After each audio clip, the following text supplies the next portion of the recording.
Hello everyone, it's Kit and welcome to another educational video by the Entropy System. So it is pretty widely understood that alters are able to affect the way the body acts and responds and speaks and all that stuff when they front, when they completely take over the body changes. Like posture can change, gestures, vocal tones, all that good jazz. But it is not as widely known that that is not the only way that alters in a system can affect the body and the actions that the body takes.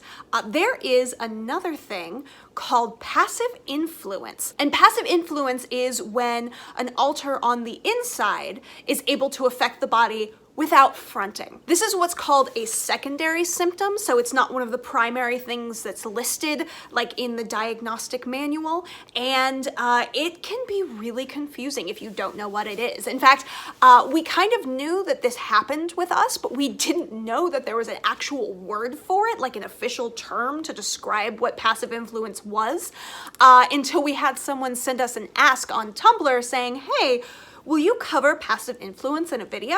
We were like, what the hell is passive influence? And then we looked it up and we were like, oh my God, that happens to us all the time. There are different ways that passive influence can manifest. And so I'm going to go through a list of types of passive influence, like the ways that it can show up in a system, and highlight what those are by using personal examples that we've experienced in our life. Some of these examples we'll have mentioned in previous videos, and when I talk about any of those, I'll go ahead and put one of those little like icon cards so you can check out a more in-depth explanation of that specific story if you feel so inclined. So it's either going to be here or here. I don't remember, but it'll show up. But anyway, on to the list. Hearing a child's voice when there's no child present. This kind of thing can manifest in two different ways. One is hearing things from the inside. So like the way that we're able to communicate with each other. We can talk to one another and we hear a very distinct voice depending on which one of us is talking to whoever is in control of the body at the time. But those voices are definitely heard from the inside. However, that's not always the case. It is possible to have visual or auditory hallucinations of other members of your system. And I know for a fact that Wynn used to have auditory hallucinations of Michelle. She would hear a little girl's voice calling her name, being like, Wynn, I'm over here. In fact, in her video where she talks about symptoms that she didn't recognize as DID symptoms until she knew she had DID. She talks about thinking that Michelle was a little girl ghost that haunted her bedroom as a child. Speech insertion, which is saying things that you don't remember saying or that you didn't intend to say. So although I am trying to be better at it because I know that bad talking people in the system is bad, I don't have the fondest feelings for Daniel, and I used to / am struggling to recover from a bad habit of saying mean things about him sometimes. One day where the body was sick and Wynn was fronting and her mind was a little feeble because she was tired from, the fever and whatever. Andrew asked if Daniel wanted to front and, do a hobby that they share together, and I sort of pushed Wynn to say something about Daniel's ability or lack thereof to handle discomfort in a very, very rude way. But I didn't front. I just thought that very, very loudly, and Wynn ended up saying my thoughts out loud to Andrew's absolute horror and Wynn's absolute horror, thinking, oh my God, how could I say that about a headmate that I adore so dearly? And, after she kind of like brought herself together and was like, what the heck, realized that that was me and that was my fault. Oops. Thought insertion and thought withdrawal are two other ways that this can manifest. So thought insertion is just like speech insertion, where suddenly there are thoughts in your head that you definitely know are not yours and you don't know where they came from. Thought withdrawal is the feeling that thoughts were suddenly taken away from you. Thoughts that you were just possessing were suddenly taken away. And this was something that Jacob had a habit of doing with Wynne. Like she would get into an argument with Andrew, because even the most perfect couples argue.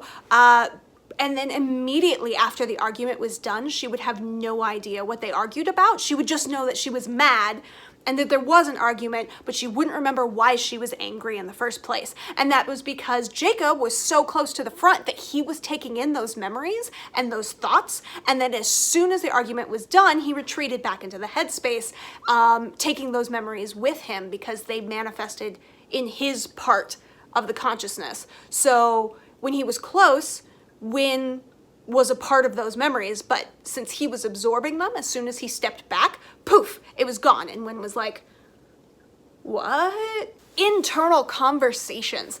This was the one that Wynne was most, she recognized the most slowly, you know, because people talk about having like an internal monologue or inner debate, you know, and stuff like that.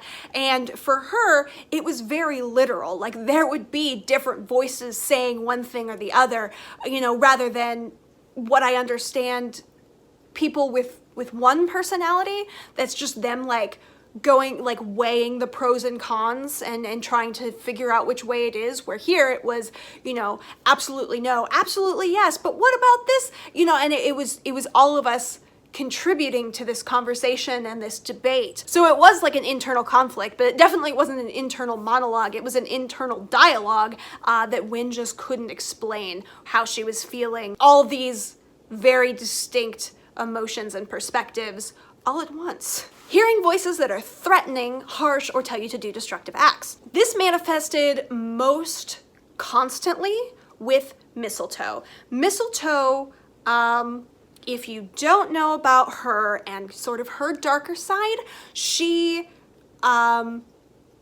liked to encourage Wynne to stop living because that was the only way she could see as surefire protection from anything bad happening. So Mistletoe wouldn't front, she would just be there as this really nasty voice, and Wynne would have to, you know, put on like headphones and blast really loud music to make the voice go away. Next we have made feelings and made actions. So things that you start to feel or do that you would never do otherwise. An innocent example of this is when Michelle would crave KFC. Wynne hates KFC. She thinks that stuff is gross. Kentucky Fried Chicken, she hates it. Frankly, I do too.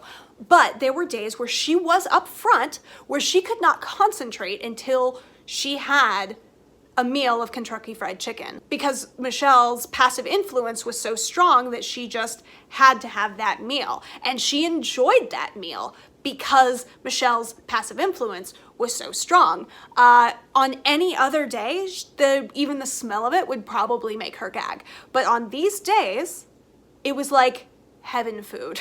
Made feelings and made actions can also be kind of dark, which has happened to us also, but I'm trying to keep it a little bit light, especially since we just talked about Mistletoe shenanigans, so we're gonna try to flip it around and be happy again. Temporary loss of well-defined knowledge or skills. This is suddenly being up front and suddenly forgetting like how to drive or how to play an instrument you've always played or where you live, things like that. Wynne and I are artists. We went to school for a year as art majors, you know, that is our passion. But there were days when Wynne would sit down and just lose all of her ability to draw. Like, not like, oh, I'm just not feeling it today. Like every artist kind of goes through a funk where they can't seem to produce the art they want, but like, I'm talking basic concepts would just be gone. Like, you know, how to draw proportions on a human being or different elements of color theory, just poof, out of there. And that could have been the influence of a number of headmates, because not all of us know how to draw in that fashion and know, you know, like have that kind of education and knowledge. But regardless of who it was, it happens, and it's very frustrating. Next, there is self-alteration, which is a little tricky to describe because one may think when I'm describing this, it's the same as derealization or depersonalization. Depersonalization is a form of dissociation where you don't feel like your body belongs to yourself, like you feel like you're watching the world, through a TV screen and the body's not yours, or that you're like in a robot body or something like that. Self-alteration is the feeling that the body is not yours, but you're still like in the body and attached to the body. So like when Daniel was very, very close to Win, she would start feeling dysphoric, like, why am I in a female body? This is weird. These parts are wrong. She wasn't associating in any way. She wasn't feeling depersonalized, like she wasn't connected to the body. It just felt like the body was wrong. And people who are trans experience this regularly, but with Win, it was 90% of the time she was fine. And then Daniel would come close and she would be like, oh, why am I female? That kind of thing. And the last one on the list is self-puzzlement, which kind of, I think, is a good umbrella for everything we just discussed. Self-puzzlement is just not understanding why you're thinking or acting or saying the things that you're saying. So these are all examples of passive influence. And if you don't know what passive influence is, or even understand that it's a thing, it can be super disorienting. Like switching when you don't understand what's going on is confusing enough. But usually there's a sense of disconnect that kind of explains a little bit to your amount of logic why you're behaving so differently. But when suddenly an alter's thoughts or feelings or behaviors start influencing you, but you haven't switched, it can be so confusing and disorienting and cause a lot of like self-doubt and not only in your sense of identity, but in your connection to reality and how you're interacting with things and your understanding of yourself. Because it's like, okay, I know that I'm the one in control of the body. I know that this is me.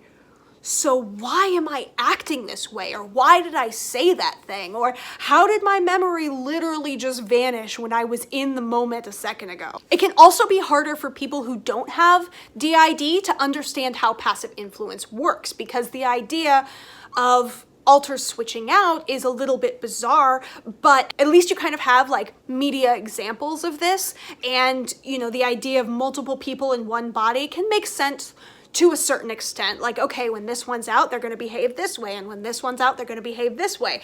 But when this one's out and they're behaving this way a little bit, it can be confusing. So what about your stories? Have you experienced passive influence before? Did you know that there was a word for it before this? Unlike us who were like, whoa, so much makes sense now. Have you seen passive influence manifest in a friend or a loved one? Go ahead and share these things in the comments below. Have a great day, you Entropical Fish. Mwah!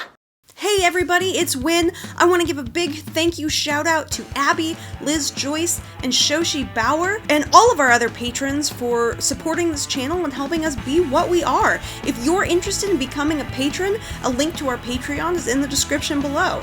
If you are interested in sending fan mail of any kind, our P.O. Box address is also in the description below. Please don't forget to like, comment, and subscribe, and all you Entropical Fish have a super great day. Bye!